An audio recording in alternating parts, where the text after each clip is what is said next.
Olá, né? Muito boa noite a todos, boa noite a todas. E é verdadeiramente uma alegria muito grande, né? A gente, apesar dessa distância, estarmos tão próximos.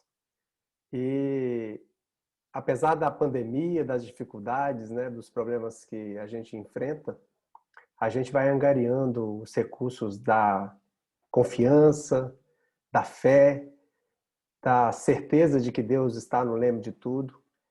E essas reuniões que ele nos proporciona certamente nos ajudam a realizarmos dentro de nós o trabalho da pacificação, o trabalho da transformação que é necessária para que a gente possa seguir o nosso caminho sempre ao lado do Cristo.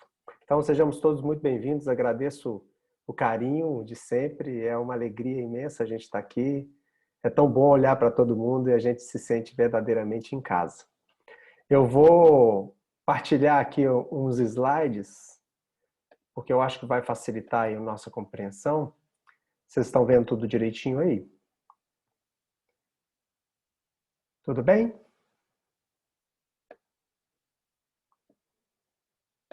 Acho que sim, né? Ninguém me respondeu, mas acho que está sim. Ah, tem um joinha ali do Fernando. Agora eu estou abrindo as outras imagens aqui. Então, gente, o tema que nós vamos conversar um pouquinho é esse: o poder das mãos, do coração e da mente na prática do bem. Lá em São Mateus, capítulo 22, versos 34 a 40, nós temos essa passagem que todos nós conhecemos. Mestre, qual o grande mandamento da lei? Jesus lhe respondeu: amará o Senhor teu Deus de todo o teu coração, de toda a tua alma, de todo o teu espírito. Esse o maior e o primeiro mandamento. E aqui está o segundo, que é semelhante ao primeiro. Amarás o teu próximo como a ti mesmo. Toda a lei e os profetas se acham contidos nesses dois mandamentos.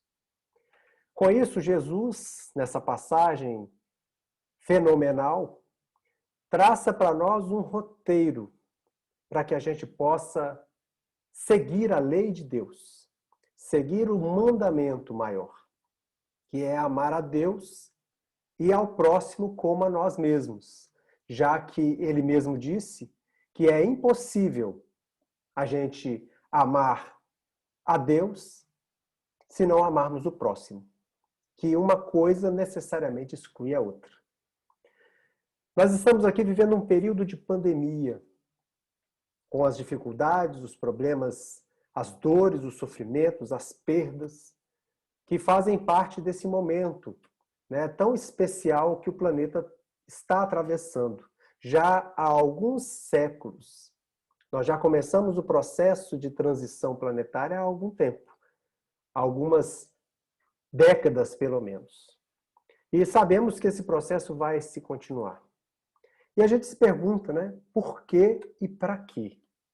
Sabemos todos que o que acontece com o planeta não acontece à toa. Acontece com um objetivo primordial. O objetivo de nos despertar de uma maneira definitiva para a nossa realidade espiritual. E para que a gente, despertando, possamos nós nos transformarmos, nos modificarmos e assim nos salvarmos para esse novo mundo que chega, para esse novo mundo que se anuncia para nós. E como que a gente pode ser salvo? Fora da caridade não há salvação. Nos dizem os espíritos, onde a doutrina espírita ergue essa bandeira, mostrando que, acima de tudo, o mais importante é exatamente a prática do bem. É o amor ao próximo que se manifesta através da caridade. A caridade vista em todas as suas nuances, em todos os seus aspectos. E a gente muitas vezes olha para o outro, questiona por que ele não segue determinadas recomendações, por que ele não se modifica, por que ele não transforma. mas muitas vezes nós passamos deixando de fazer a pergunta mais importante, que é aquela que nós precisamos fazer diante do espelho. E você aí, meu amigo, que me observa aí do outro lado do espelho, o que você tem feito? O que essa pandemia tem trazido para você? O que ela tem representado de transformação e de mudança? Como você está se preparando para essa nova era que se apresenta? Então, essa é a grande questão. E nós, diante das dificuldades que apresentamos nas nossas vidas particulares, com a pandemia, com todos os problemas que nós já sabemos que passamos, que temos, como nós estamos praticando bem? Como nós estamos nos comportando diante dessa única coisa que é capaz de nos libertar, de nos salvar, de nos encaminhar com segurança para essa terra que se anuncia? Então é isso que nós vamos trazer hoje para as nossas reflexões.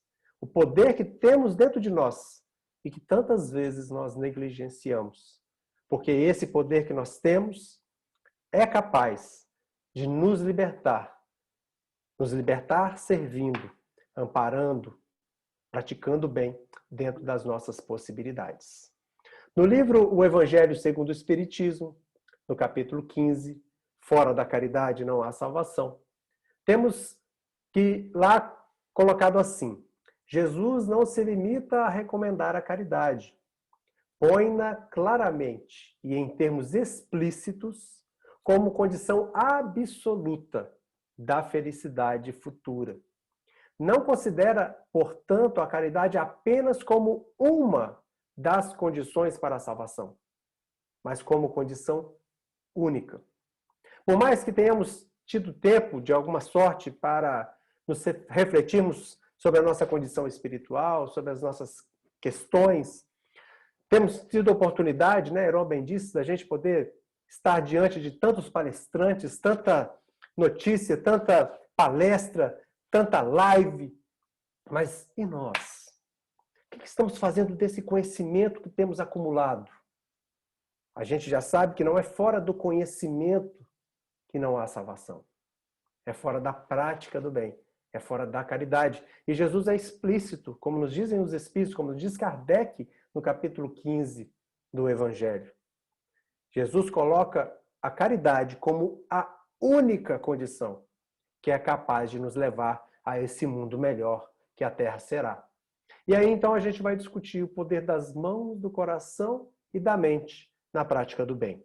Vamos inverter um pouquinho isso, porque nós vamos trazer essas considerações acerca da mente, do coração e das mãos nessa prática do bem. Primeiro vamos conversar um pouco sobre os recursos da mente. No capítulo 1 do livro Pensamento e Vida, nós já temos essa colocação de Emmanuel, dizendo que, definindo-a por espelho da vida, reconhecemos que o coração lhe é a face e que o cérebro é o centro de suas ondulações, gerando a força do pensamento que tudo move, criando e transformando, destruindo e refazendo, para aperfeiçoar, para acrisolar e sublimar e transcender.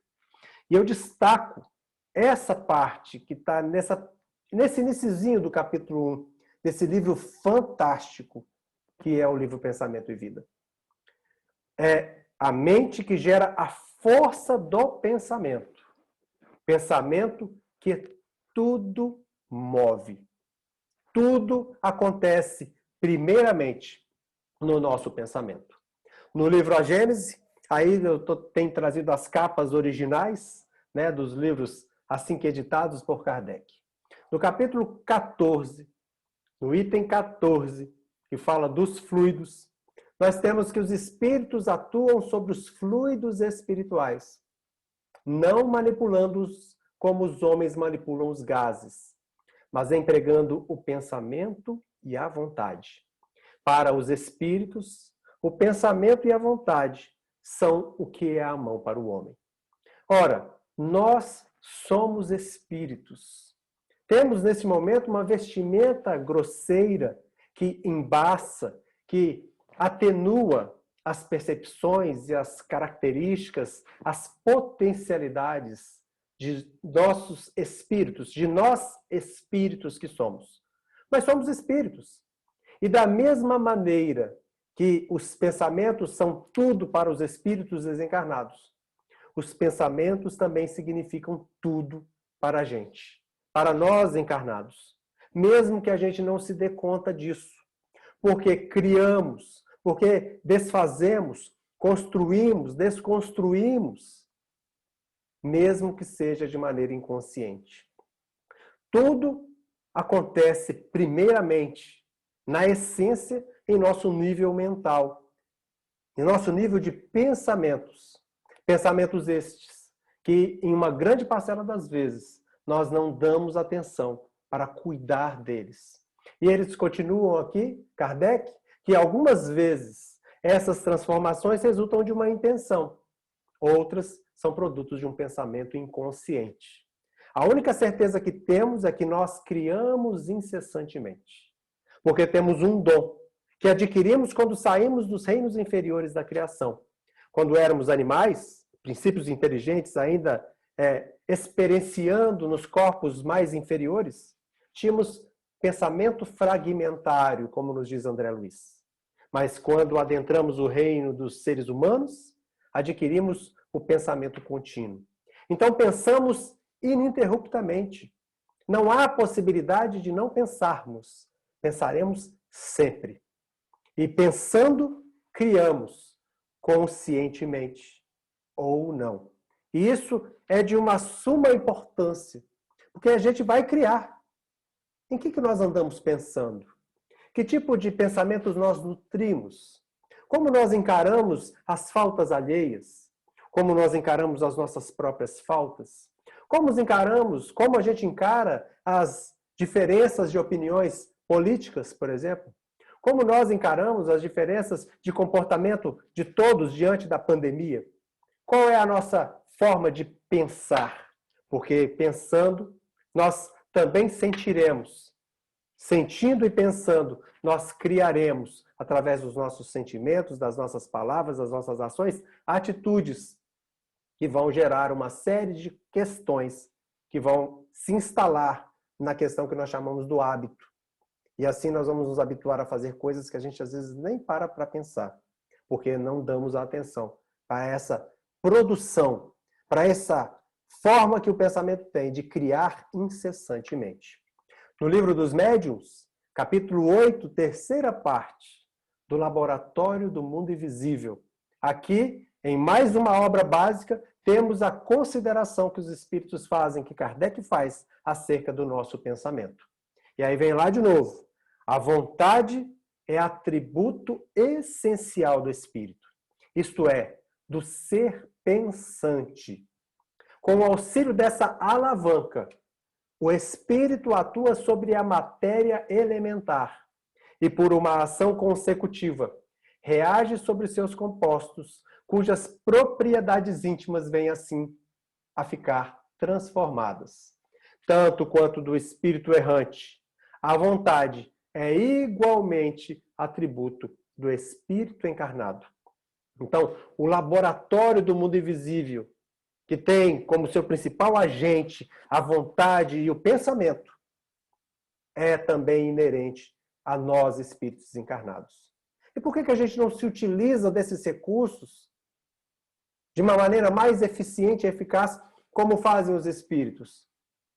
Porque a gente ainda não emprega adequadamente a nossa própria vontade.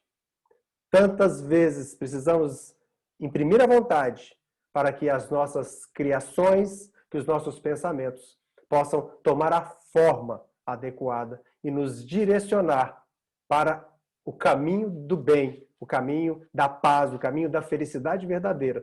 Muitas vezes com o nosso próprio sacrifício, muitas vezes com a negligência de nós mesmos, para que nós possamos entrar no rumo certo.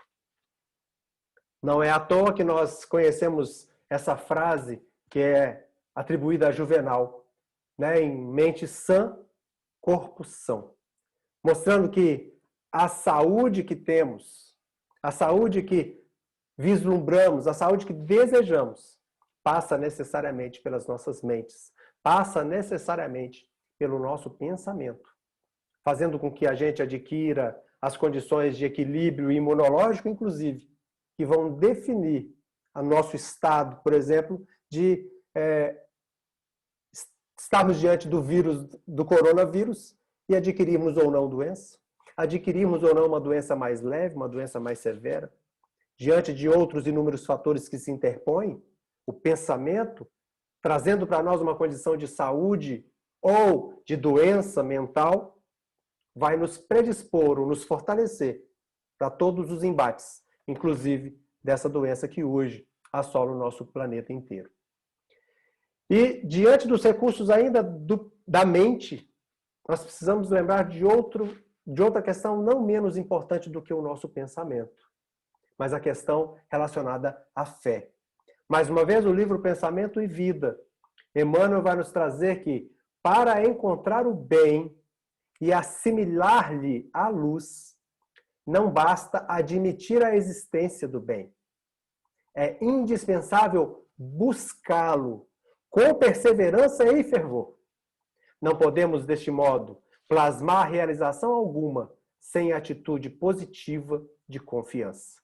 Então, a gente sabe dos recursos que temos, sabemos das potencialidades que trazemos em nós enquanto espíritos que somos, de todas as possibilidades de criação que o pensamento traz, que podemos direcionar conscientemente para o bem. Mas não é possível plasmar realização alguma se nós não tivermos uma atitude positiva de confiança, se nós não tivermos fé. Então é fundamental que nós possamos aliar os recursos do pensamento, das criações que fazemos, com a confiança.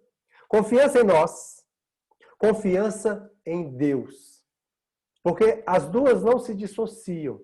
Se eu confio em Deus, mas eu não acredito que eu sou capaz, Deus não fará por mim um trabalho que é meu. Mas se eu confio só em mim, isso se torna prepotência, eu acabo me desvinculando das possibilidades maiores.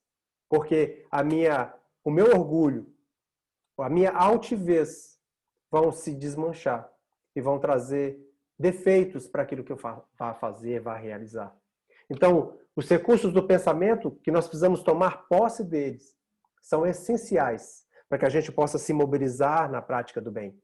Mas a fé, a confiança de que nós somos capazes, que não precisamos de um carimbo de santidade na testa, para que a gente possa fazer algo de nós, para que a gente possa doar algo de nós. É sempre possível levar algum alento, é sempre possível levar uma palavra, uma prece, levar alguma coisa ao irmão que sofre mais do que nós, nessas horas de turbulência em especial. Às vezes nós não adentramos um trabalho que é realizado porque a gente acha que a gente não é capaz, que nós não temos a disciplina necessária, que nós não temos a condição moral para tal. Mas a gente só vai se moralizar através do trabalho edificante, através da prática incessante do bem que vai nos transformando.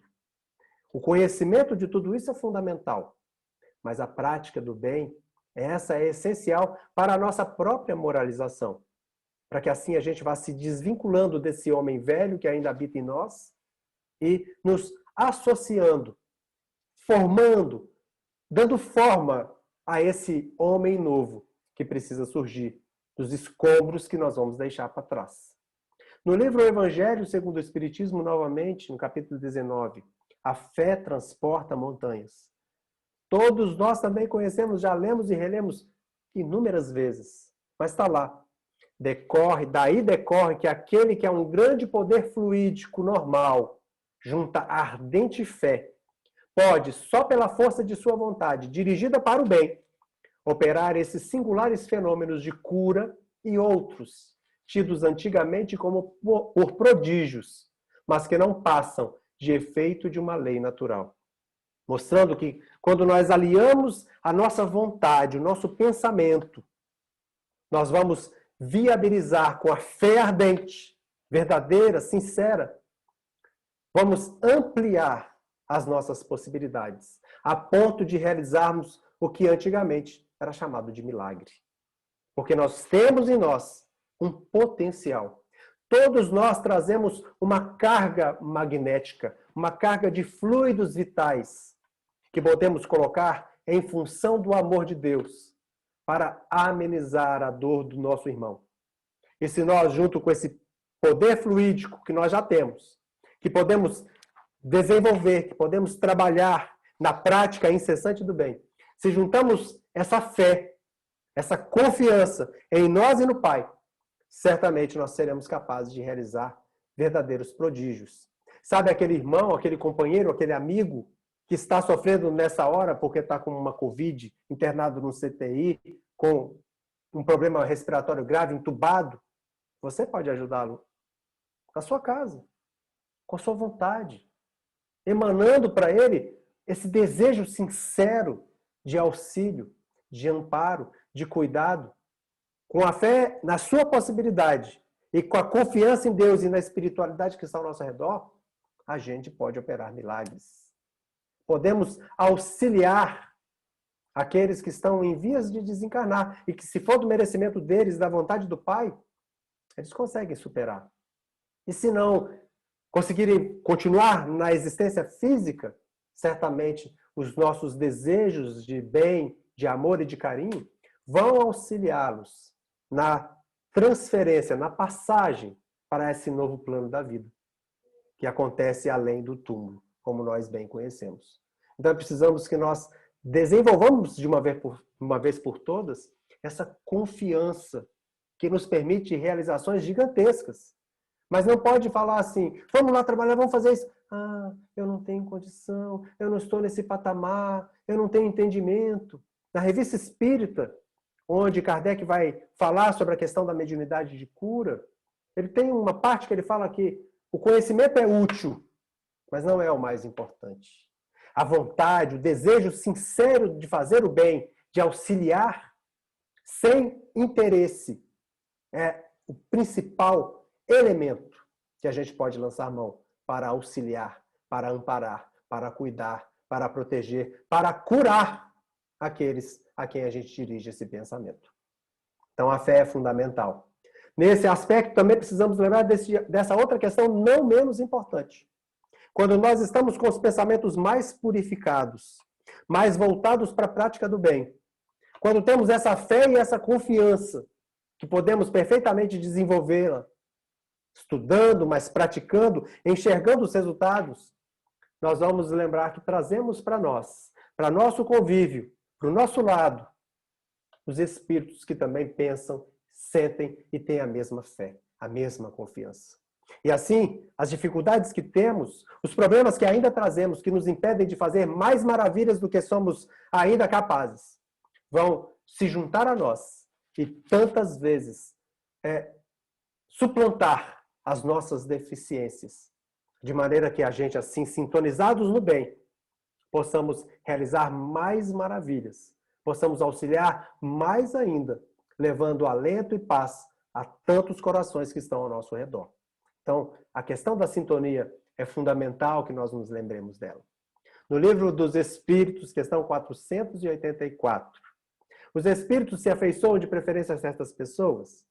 Os bons espíritos simpatizam com os homens de bem, ou suscetíveis de se melhorarem. Porque nós ainda não somos homens de bem. Vamos ao Evangelho, lê lá os 30 e poucos itens que falam do homem de bem. A gente, quando eu leio aquilo, eu falo assim, meu Deus, eu não tenho nenhum, eu não consigo me encaixar em nenhum perfeitamente.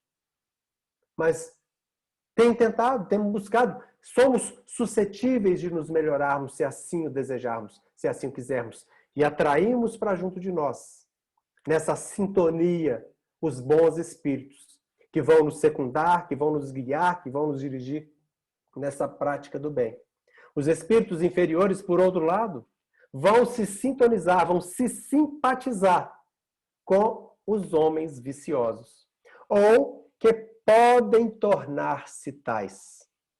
Nós, lá no Evangelho, né, no estudo do Evangelho, tivemos uma leitura nessa quarta-feira, anteontem, que a gente também já leu, que fala lá que Assim como as moscas são atraídas pelas feridas do corpo, os maus espíritos são atraídos pelas chagas morais. Então, se eles reconhecem em nós os defeitos que nós também precisamos reconhecer, eles vão ser atraídos pelas nossas chagas morais.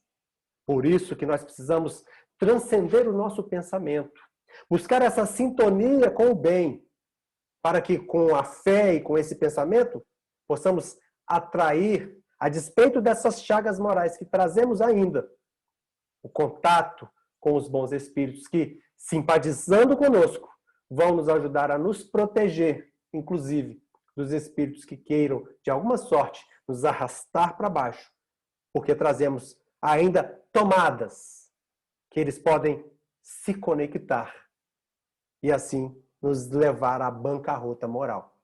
Daí suas afeições, continuam os espíritos, como consequência da conformidade dos sentimentos. Então nós é que decidimos quem estará definitivamente conosco. No livro Celeiro de Bênçãos, Joana, através de Divaldo, vai nos falar, no capítulo 50, Pertinácia da Obsessão, o que a gente tem falado repetitivamente aqui. Mentes comungam com mentes que se lhes assemelham. Espíritos sintonizam com espíritos que lhes são afins. Pessoas sincronizam com pessoas em quem se comprazem. Isso é muito sério. Quando nós decidimos dizer assim, porque isso é uma influência, é um espírito que não me deixa fazer isso, por que será que ele está do seu lado? Por que será que ele está te influenciando? Não será por outro motivo, porque você lhe dá guarida, seja consciente, seja inconscientemente, pela sua forma de viver, pela sua forma de sentir, pela sua forma de falar, pela sua forma de pensar. Então essa sintonia, ela está na base da vida, como nos diz Emmanuel no livro Pensamento e Vida. E nós conhecemos muito bem esse ditado popular. Dize-me com quem tu andas e te direi quem tu és. Mas a doutrina espírita mudou esse ditado. E nós sabemos que dize-me quem tu és e te direi com quem tu andas. Porque nós é que decidimos com quem nós vamos andar. Então é preciso que lembremos disso, porque isso é fundamental para todos nós, se nós estamos decididos a aproveitar o momento crucial de transformação e deixarmos de uma vez por todas a nossa inércia, deixarmos de lado as nossas dificuldades e praticarmos o bem, para que nós possamos adentrar essa nova era, juntos, conectados com o bem, conectados com Cristo, conectados com os espíritos elevados que estão sempre conosco. E os recursos do coração? Quais são os recursos que os nossos sentimentos têm? Será que eles são importantes para essa prática do bem? Temos todo o entendimento, o pensamento, a certeza da criação que podemos fazer, das atitudes que podemos realizar, do bem que podemos fazer e realizar. Temos fé e confiança que temos isso. Mas onde entra o coração? Onde entra o nosso sentimento? No capítulo 11 do Evangelho segundo o Espiritismo, amar ao próximo como a si mesmo, nós temos esse belíssimo tratado sobre o que é o amor, que o Espírito Lázaro nos traz e que nós também conhecemos muito bem. Vai nos dizer Lázaro que o amor resume toda a doutrina de Jesus, visto que esse é o sentimento por excelência. Vejamos, Jesus resumiu a lei e os profetas em amar a Deus sobre todas as coisas e ao próximo como a si mesmo. E Lázaro resume todo o Evangelho do Cristo nessa mesma palavra, no amor, que é o sentimento por excelência. Ditoso, feliz aquele que, ultrapassando a sua humanidade, ainda inferior, ama com amplo amor os seus irmãos em sofrimento. Ama sem esperar retribuição. Ama sem interesse. Ama, mesmo que para isso precise sacrificar algo de si. precise sacrificar a sua novela, o seu jornal, o seu descanso. Simplesmente ama. Feliz é aquele que, ultrapassando ainda as coisas que nos arrastam para baixo, essas nossas imperfeições, nós conseguimos transcender com a nossa vontade, o nosso pensamento, a nossa fé, e transcendemos tudo que ainda está nos dificultando a caminhada para cima. E amamos. Amamos os nossos irmãos. Então, tudo está em consonância com o que Jesus vem nos trazer. No livro também, o Evangelho, capítulo 13. Não saiba a vossa mão esquerda o que dê a vossa mão direita. Item 17. Miguel Espírito vai nos falar sobre a piedade. E vai nos dizer, a piedade é a virtude que mais vos aproxima dos anjos. É a irmã da caridade que vos conduz a Deus. Deixai que o vosso coração se enterneça ante o espetáculo das misérias e dos sofrimentos dos vossos semelhantes. Mostrando que nós precisamos nos apiedar, sentir como se fosse na nossa própria pele a dificuldade do nosso irmão. Ver uma dor, um sofrimento e não ficarmos indiferentes, mas nos apiedarmos. Sentirmos compaixão, não é pena, é compaixão. Nos mobilizarmos intimamente a fazer algo que seja uma prece, uma vibração positiva. Kardec vai nos falar nessa revista espírita, no tópico que eu estava dizendo para vocês, que a prece não só faz bem a nós, melhorando a nossa condição orgânica, espiritual, fluídica, não só nos aproxima dos bons espíritos, como também faz com que nós lancemos sobre aquele a quem nos dirigimos uma corrente fluídica que lhes leva a paz, equilíbrio e boas sensações, sensações de bem-estar. Então, quando nós nos apiedamos e sentimos como se a gente estivesse ali, nós somos capazes de mobilizar as mais profundas condições que trazemos dentro de nós, os recursos mais poderosos, para auxiliarmos, para que, empregando esses recursos, possamos também aliviar. E a palavra mágica para a gente se apiedar do outro é empatia. A empatia é essa possibilidade, esse poder, essa arte de a gente se colocar verdadeiramente no lugar do outro. E um estudioso do assunto, um filósofo, escritor australiano que vive na Grã-Bretanha, chamado Roman Krishnarik, que tem muitas obras a respeito do assunto, ele faz uma colocação muito interessante sobre a empatia. Ele divide a empatia em dois tipos. Ele fala que a empatia pode ocorrer de uma maneira cognitiva, intelectual, portanto, e de uma maneira emocional, portanto, sentimental. Ele fala que a empatia cognitiva é aquela que baseia no nosso intelecto, no nosso raciocínio. Quando a gente opta por adotar a perspectiva do outro, se esforça, coloca a nossa máquina mental, nossa máquina cerebral, para percebermos isso e tentarmos ver, né, a perspectiva do outro, como se a gente estivesse lá. Isso é um esforço mental, intelectual, cognitivo. Mas existe uma outra empatia, que é a evolução dessa, que é a empatia afetiva, que consiste numa resposta emocional compartilhada, quando a gente sente o que o outro está sentindo. Por isso que a gente pode imaginar que Jesus, quando veio à Terra, mesmo estando assim a milhares de anos-luz de distância espiritual, evolutivamente falando, ele verdadeiramente se compadecia daqueles que ali estavam envolvidos. Não é à toa que chorou quando recebeu a notícia de que Lázaro estava ali desencarnando. Era morto para aqueles que não conheciam as realidades da matéria como Jesus conhecia. Porque Jesus verdadeiramente se compadecia, porque ele tinha essa capacidade de ser empático, de sentir o que a gente sente, de descer ao nosso nível e sentir como a gente sente. Sentir com as nossas imperfeições, fazer, eu imagino o que André está sentindo, porque eu sei o nível rasteiro em que ele ainda se encontra. Mas sem julgamento, com acolhimento, com amor, com respeito, amparando, conduzindo, respeitando o livre-arbítrio, a decisão que só pode partir de nós, de mim, mas amparando e se compadecendo. Então a palavra é essa, nós precisamos buscar a empatia. Obviamente que no primeiro momento, certamente vamos buscar a empatia racional. Nós vamos ter que fazer algum esforço e pensar nisso. Se eu estivesse ali no lugar dele, de verdade. Mas não é só no lugar dele, com a bagagem que eu tenho. É no lugar do outro, com a bagagem que o outro tem. Porque a gente também esquece disso. Ah, se eu estivesse no lugar dele, eu teria agido diferente. Não, não é isso.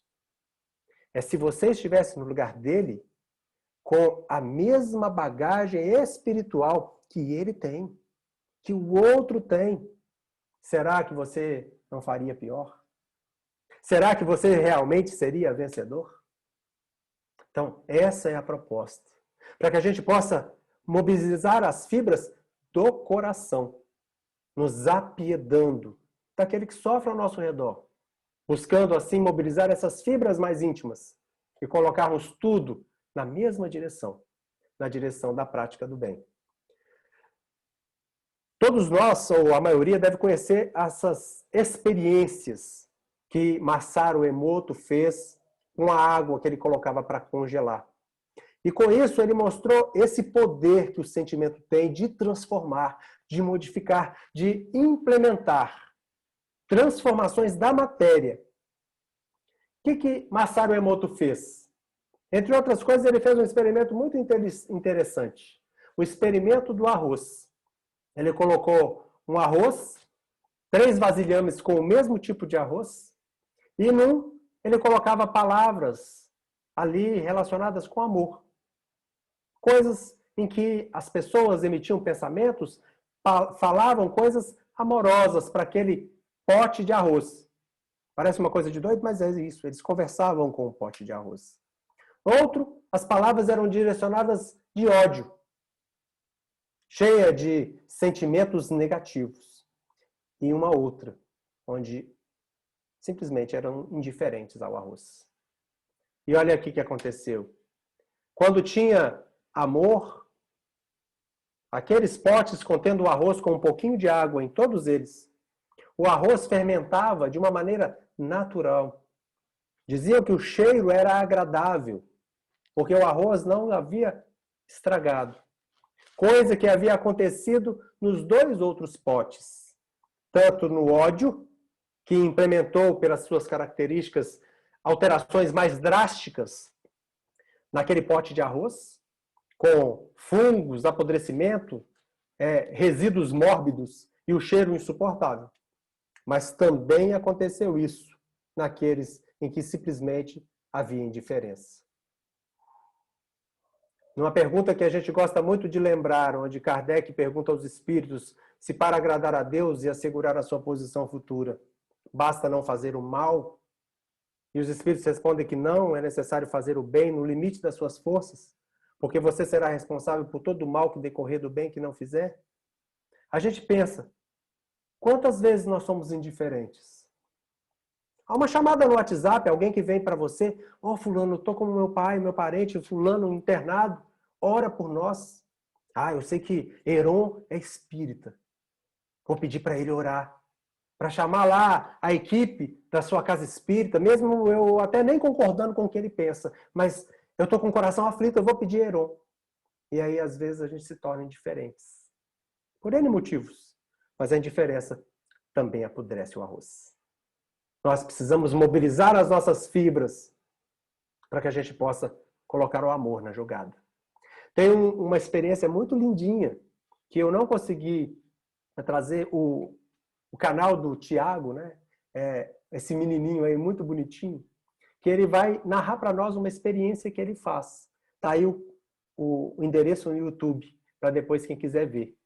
Mas ele vai fazer uma experiência. Ele coloca 2 vasozinhos de flor, né? Uma flor mais vermelhinha, uma rosinha, e vai fazer uma experiência onde ele, durante 15 dias, vai tratar uma com amor e carinho, afeto.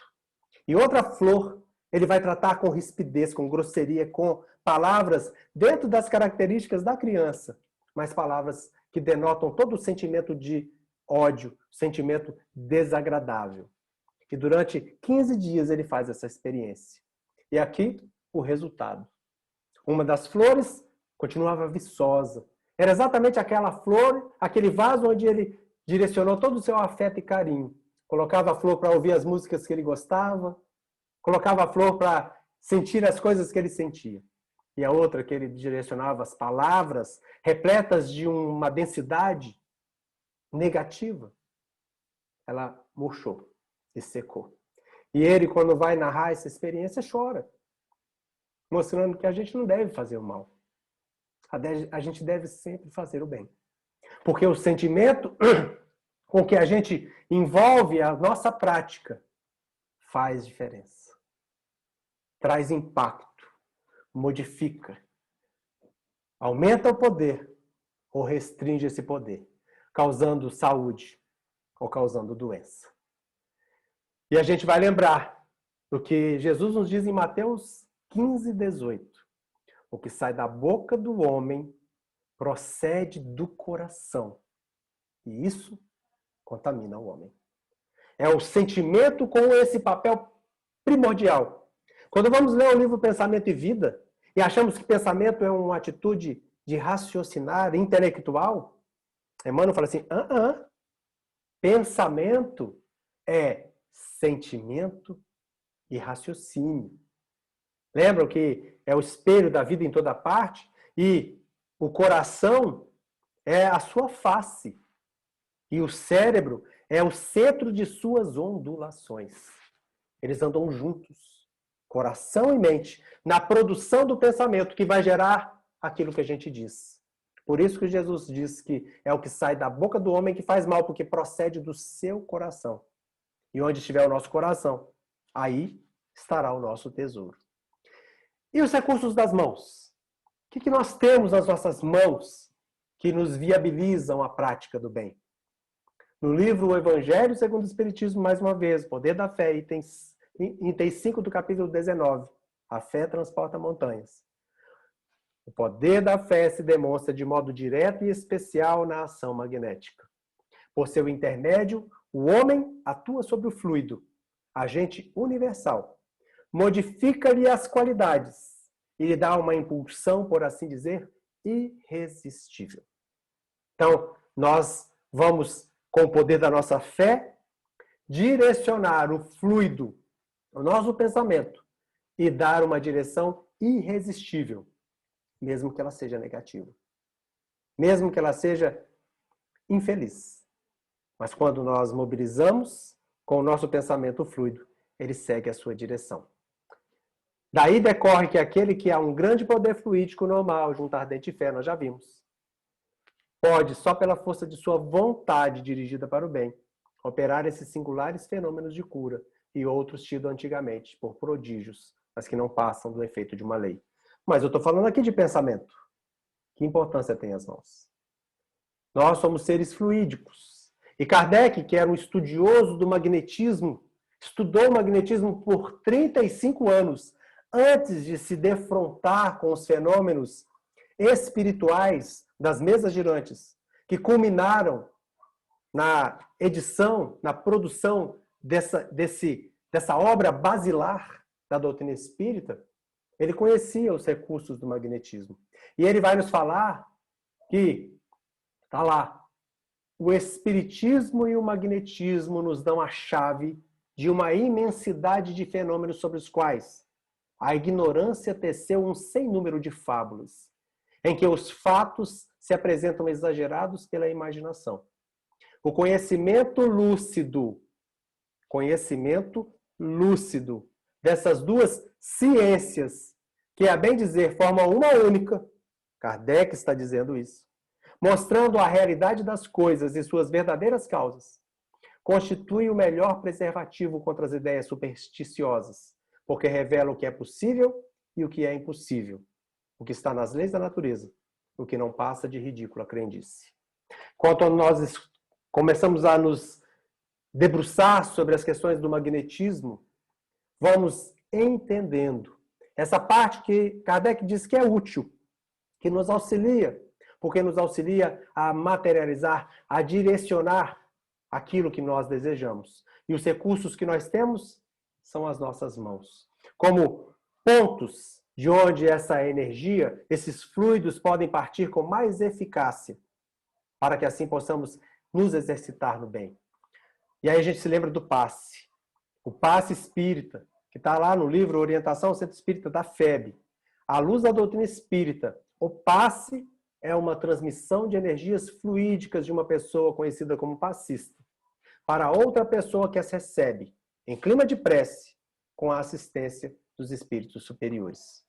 E aí a gente vai se lembrar que o primeiro passista que temos lembrança, que usou isso conscientemente, foi o Cristo, que também realizou curas usando os poderes do magnetismo. A ciência que ele trazia nítida e clara, que o seu pensamento, que as suas mãos podiam fazer sobre a matéria, modificando-lhes as características, modificando os elementos que a constituem. Aqui, a passagem onde ele cura a sogra de Pedro. No jornal Vórtice, que foi editado em junho de 2013, após o 6º Encontro Mundial de Magnetizadores Espíritas em Arraial da Ajuda, trouxe para nós algumas considerações muito interessantes sobre a água fluidificada. Esse companheiro aí, Roberto Elier, né, que é químico industrial lá na cidade de Pelotas, começou a frequentar o centro espírita e achava muito interessante as pessoas que lá tinham o hábito de levar para suas casas, durante os passes, nas reuniões em que aconteciam os passes, as próprias águas para que fossem fluidificadas. E ele achava aquilo interessante. Será que aquilo era um sugestionamento? Será que aquilo realmente tinha alguma importância? Tinha algum fundamento em que ele pudesse mensurar modificações na água? Ou aquilo não tinha nada que pudesse ser analisado? Era uma questão de fé. E aí ele começou a fazer um experimento. Ele pegava as águas, em comum acordo com as pessoas do centro, os pacientes, ele estava fazendo uma pesquisa. Ele recolhia a amostra das águas antes delas serem fluidificadas e depois, para que ele pudesse analisar do ponto de vista físico-químico. Não tinha condições de analisar questões mais sutis. E ele fez esse experimento. Primeiro ele pegou a água magnetizada, fluidificada para um paciente lá que estava com diverticulite, enfisema, diabetes. E aí ele viu na água que ele analisou depois dessa magnetização que havia uma elevação do nitrato em 7.400%, redução do sódio em 26%, o ferro aumentou 4.900%. Coisas que ele não conseguiu explicar de imediato. Mais experimento. Ele magnetizou a água desmineralizada. A água que não tinha minerais nenhum. E aí, para o mesmo paciente anterior, o que aconteceu? As mesmas variações e mais acentuada ainda no nitrato e a mesma alteração do ferro. Então, os minerais que ali não existiam passaram a ser detectados naquela água, depois da magnetização. O terceiro experimento, a magnetização da água para uso coletivo, em que todos os passistas participam. E aí ele viu que havia modificações mensuráveis no cálcio, no ferro, no magnésio. Magnésio, 1.900%. Outro experimento, a água lá do terceiro, exposta a baixa temperatura. Na água resfriada, as alterações somem. Por isso que nós, por exemplo, na nossa casa espírita, quando temos o trabalho de magnetização, de passe, a gente pede para o pessoal que leva água para não colocar água na geladeira. Se isso é replicável ou não é replicável, só o tempo, né? A gente precisaria repetir isso. Isso aqui é um estudo. Para ele ganhar força científica, ele precisa ser replicado. Precisa ter os mesmos resultados. Mas como a gente não tem mais nada e temos isso, a gente fala assim, olha, não põe água na geladeira, não. Porque talvez aquela água, como o Roberto viu, perca suas características. E no sétimo experimento, ele pegou a água de um outro experimento e diluiu. Como metade de água normal, água mineral. E aí ele teve uma redução das alterações proporcionais a esse acréscimo. Mostrando que Se você precisa tomar uma água magnética, você está em um tratamento magnético, e de repente você não pode ir naquele dia, então vou complementar aqui com água para fazer minha água render. Não vai funcionar, porque as alterações também vão diminuir na mesma proporção da diluição. Muito interessante, extremamente interessante, porque nós aqui estamos falando de fluidificação da água. E a gente não tinha nenhum estudo que nos mostrasse com tanta clareza essas alterações que nós podemos implementar, impor sobre a água. Isso é muito importante a gente lembrar. A questão do tempo também, ele viu que depois de uma semana as modificações iam se reduzindo. Então é uma semana, em média, que aquela água vai valer, digamos assim, é o prazo de validade da água fluidificada nesse experimento. Repito. Outro que nós conhecemos, porque roda no WhatsApp com frequência, é esse trabalho do Ricardo Monesi, que foi uma dissertação para o título de mestre em ciências na área de fisiopatologia experimental lá na USP. Nós já ouvimos muito falar disso, mas é um trabalho extremamente interessante. O Monesi fez um experimento usando 60 ratinhos. Ele queria demonstrar se a imposição de mãos traria alguma modificação em parâmetros hematológicos e imunológicos. E assim, ele estabeleceu 3 grupos, cada um com 20 ratinhos. Um grupo que ele chamou de controle, um grupo de controle luva, onde havia uma mão de luva ali, onde a pessoa segurava, como se estivesse fazendo um efeito placebo melhor, né? Digamos que o ratinho fique impressionado com uma mão em cima dele, e ele se modifica por conta dessa emoção que ele tem quando tem uma mão em cima. E aí tinha um controle luva. Tinha um controle onde nada era feito com aquele ratinho. Tinha um controle luva, onde as pessoas seguravam uma vareta com as luvas, simulando uma imposição de mãos. E o grupo da impostação de mãos. E eles faziam isso durante alguns minutos e durante um tempo determinado. E depois foram analisar o que acontecia com alguns aspectos que eles dosaram antes e depois desse processo da impostação de mãos. E foi verificado, assim, que no grupo controle luva, nada tinha acontecido. Mas no grupo da impostação das mãos, houve um aumento do número das plaquetas, houve um aumento do número de monócitos, que é um do tipo de células brancas do nosso sangue, células de defesa, e uma outra elevação na atividade de 2 moléculas, 2 células extremamente importantes na nossa defesa. São as células natural killer e as células que são killers, né, que são matadoras digamos assim, de outras células ruins, que são ativadas pela linfocina. Mostrando com esse experimento simples que um fato de impostar as mãos trouxe repercussões clinicamente detectáveis, laboratorialmente detectáveis, nas plaquetas, nos monócitos, nas células natural killer e nas LAC, que ele estava mensurando.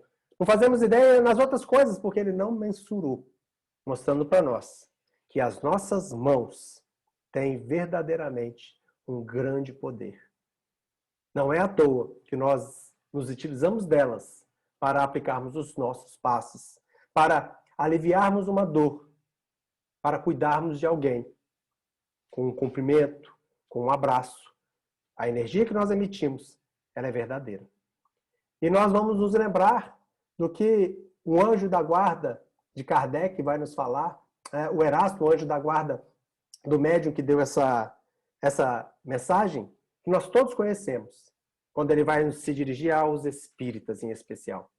Arme-se a vossa falange de decisão e coragem. Mãos à obra. O arado está pronto. A terra espera. Arai. As mãos são o sentido da nossa força de trabalho. Se os espíritos têm muito mais pensamento para agir sobre a matéria fluídica que tem no mundo espiritual, nós temos esse poder, mas nós temos as nossas mãos, que podem sim significar o trabalho a fazer, a força que podemos implementar na prática do bem. Então, temos todos esses recursos ao nosso dispor, para que a gente possa se utilizar deles, para se transformar servindo, se modificar trabalhando, se elevar praticando o bem. Que nossas mãos sejam exatamente essas, as mãos que auxiliam, as mãos que amparam. Se as nossas mãos são mais fortes, que elas possam amparar aquelas que são mais fracas. E perguntou-lhe Jesus, quantos pães tendes naquela passagem fantástica da multiplicação? Marcos 8:5. Jesus não pergunta para nós se nós temos santidade. Ele só pergunta para nós o que nós temos. O que tendes? Porque eu multiplico. Qual é a força de vontade? Eu transformo. Então, o que Deus nos dá, Jesus espera de nós um pouquinho da nossa boa vontade e decisão firme na prática do bem, para que Ele, o nosso mestre, o nosso modelo, o nosso amigo, possa ampliar, possa multiplicar. E assim, por mais que a gente fosse capaz de fazer apenas 10, Ele, com o seu amor, nos ampara a tal ponto que somos capazes de fazer 100. Somos capazes de fazer 200.